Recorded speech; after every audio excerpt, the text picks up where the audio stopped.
What is up everyone? Today we're taking a look at the high-grade Bunyip Boomerang. As usual, this video right here would not have been possible without those absolutely awesome people over at Hobbylink Japane. So if you're looking for some Kyokai Senki kits of your own, which you should by the way, these things are obscenely good. Well, there is a link down there in the description. I do recommend pre-ordering because Bandai kits, as you know, or may not know, are a little bit in short supply at the moment. But anyway, let's get right on into it. So at this point at the beginning of the review, I usually have a bit of a gist about the build of this kit, including some footage, but I built this a couple of weeks ago and in the meantime ended up deleting the footage, which is very sad. This is one of the funnest builds I've done in quite some time. So this is a grunt from Kyokai Senki. It is a drone, so that does mean it is unmanned, which means it does have a unique design. First off, this is a fun build, unlike anything I've built in quite some time. The real world kind of vibe, the simplistic legs, the extra simplistic upper body just leads to a real alien but totally robotic kind of feel. I adore it. The parts are big, the build is quick, and this is a grunt that I wish I had more than one of.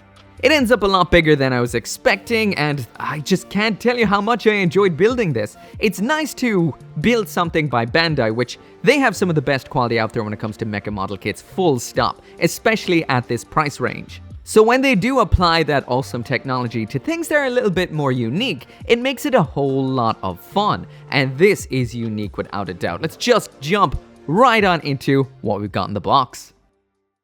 So jumping right into what we've got in here, and we've got the high-grade Bunyip Boomerang, as well as two optional parts. Besides that, that is it to this. This is just a basic and standard grunt, and I will mention in the instructions it does mention that the boomerang is a variant of the bunyip, so hopefully we will be seeing more bunyips in future, because I love this thing to bits. It's great, but anyway, aesthetics time. So jumping right on into the aesthetics of the bunyip right here, and I have to say, this is one of the coolest looking grunts I have ever seen. I love the fact that in Kyokai Senki they've really abandoned the usual sunrise and mecha anime route of going with bipedal humanoid robots entirely. Of course, the main ones which we've seen already, which is the Amame Kembu and Byakuchi, both absolutely awesome kits, but this one, the mass production aspect of this is so outright obvious. So we'll mention absolutely everything about this kit right here is exactly how it looks out of box besides a little bit of panel lining. So that does mean besides the sticker you've seen right here and the couple of stickers that we've got in here on its head, yes it has a head,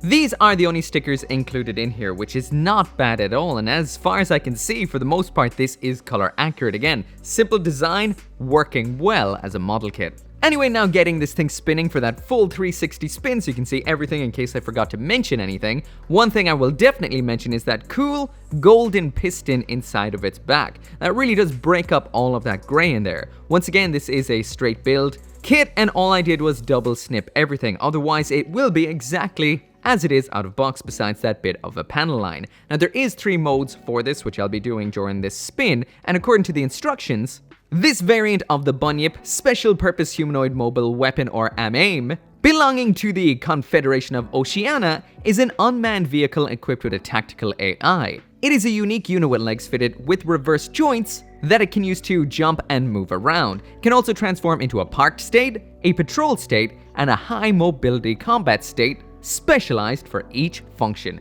This really is a cool unit right here. So just mentioning the different forms that it has, the parked state is this kind of crouched state where it is inactive. In order to get it to the patrol state, you just extend the awesome legs this thing has, just like so. And finally then we do have the high mobility combat state, which involves separating the legs a little more, popping out the weaponry just like this, and then popping out the head, all seamless and fantastic looking. This is one cool unit right here. As for some size comparisons, and first off I will mention that this thing is a lot larger than I was expecting. I was expecting something a little bit around the size of Kembu or a little bit smaller, but with the legs and everything, this is quite large. For example, there it is side by side with a standard high-grade Gundam, and this thing can really extend. These legs are incredible. So yeah, this is a big kit. So moving out the high-grade Gundam there, and there is the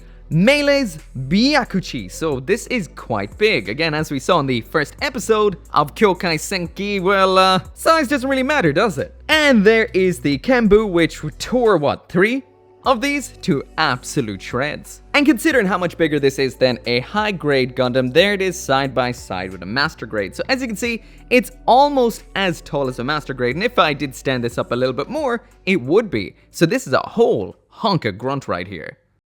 So once again, jumping back to the beginning of the review, and there is exactly everything that comes inside this box, so let's check it all out one by one. So the first accessories we have in here are these 2 little clear bits right here. So far throughout the review, I have been balancing this kit on this particular flat section of its foot, but the Bunyip is actually meant to be balancing on these, which is a little bit, well, impossible to do. So that is where these handy little things come in, because these actually plug into the rear of the little flat foot segments to give it a little bit more to balance on. So if you want to pull off some more over-the-top poses while it's still on its Bunyip tippy toes, then you can do that. So these down here actually support the weight of the Bunyip extremely well, so when you want to pop it in a pose like this, you can, and at the same time, because they're made out of clear plastic, they're not necessarily all that noticeable. Pretty cool. So before I talk about the optional weapon parts for attaching onto this kit, I will talk about the ones that are always there, and that is the machine cannons.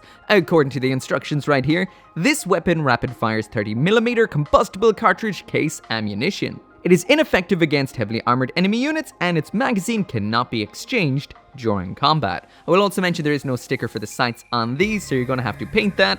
And according to the instructions, that's by undercoating it in silver and hitting it with clear pink. So the second set of weapons we have in here are for close combat, and they're aptly named knives because they're knives. Well, knives are built into the left and right chest. They can only be deployed and wielded for close combat during high mobility combat state. They specialize in hit and run tactics using the jumping mechanism in the legs, aka jump and stab.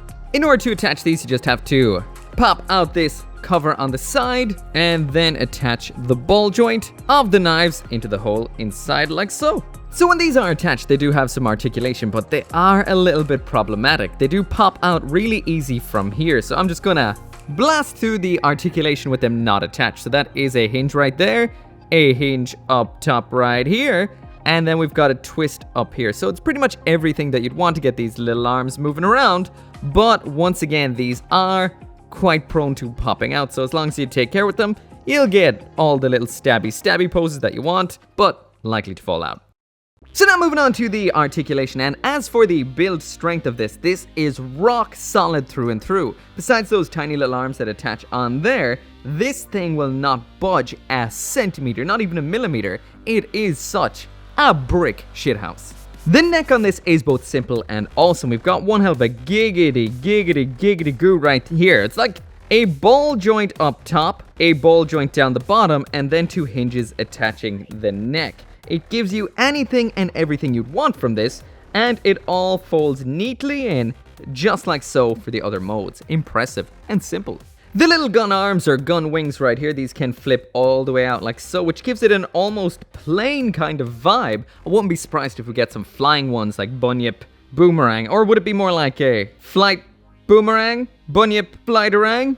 Anyway, so that can swing up and down like that for storage. Then we've got a bit of a twist up here so it can fire all around, and a tilt right here so you can get a little bit more so it can aim up, aim down, and aim all around. This is really cool, and once again, tucks away neatly. Actually, just on popping this off, it already kind of looks a bit like a flight kind of drone right here. That would totally work. But anyway, under here we do have a peg into a hole, a very large one, in which the Bunyip can rotate from there to there. Gets a little blocked by itself. Then we have a hinge that allows it to tilt forward and back, just like this. So again, simple, but very effective. So even though the hips on this look like they should move, this is all made out of one bit of plastic, so these do not move. I'm not sure if we're going to be getting a larger scale variant of this, just like we will with the Kenbu, but if we do, that might move. But it does swing out just right here, quite a bit, and we have full rotation right there too, so this has some wicked kicks. Yeah, so that is the kick all the way up to the front, and of course, all the way out to the back is all the way too, and as for the kind of splits you get from the Bunyip, well, you get the whole splits. So next up we do have rotation at the upper leg. It's a little bit stiff. It goes from there all the way to there. You'll get pretty much everything you want out of that.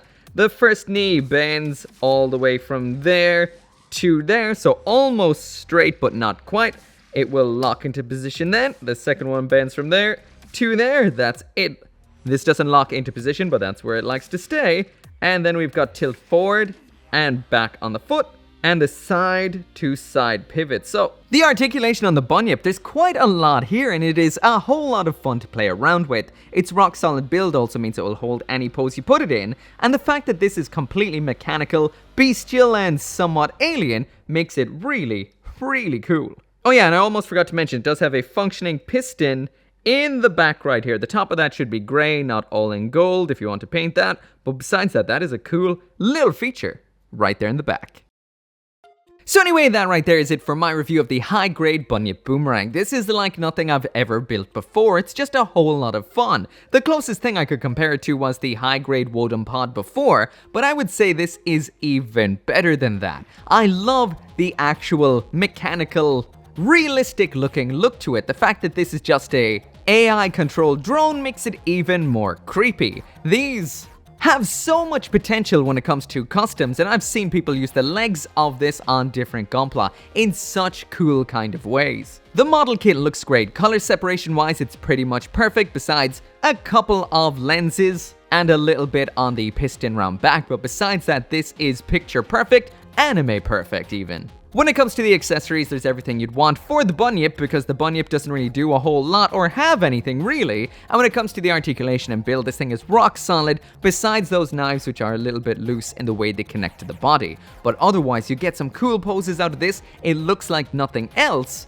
And honestly, I cannot recommend this build enough. It is hard to rank, however, so I'm gonna go with my gut and give this, I'm gonna go with gold. This is still the same kind of vibe we've been getting with this whole line so far. It's very, very, very impressive, but I don't feel it's as good as Bandai's kits get, which would be platinum tier. This right here is phenomenal, but not as good as it gets. But I highly, highly recommend building one because it is like nothing else and a whole lot of fun. If you like the near futuristic vibe this thing has, the fact that it is absolutely nothing like any of Bandai's other kits, I say give it a crack if you can, because it is an awesome kit. As always, thank you so much for watching. Thanks so much to Hobbylink Japane for sending this on to me, link down there in the description. And of course, I will see you next time. As always, all my thanks to each and every one of you guys for making this channel possible, including those who support me over on the channel memberships and on Patreon, including Craig Jerry, Caleb Engelhart, Sean T. Van Fon, Global Frequency Studios, Lauren Seahack, Joseph Kukluk, Mr. Winter, and Forsetti.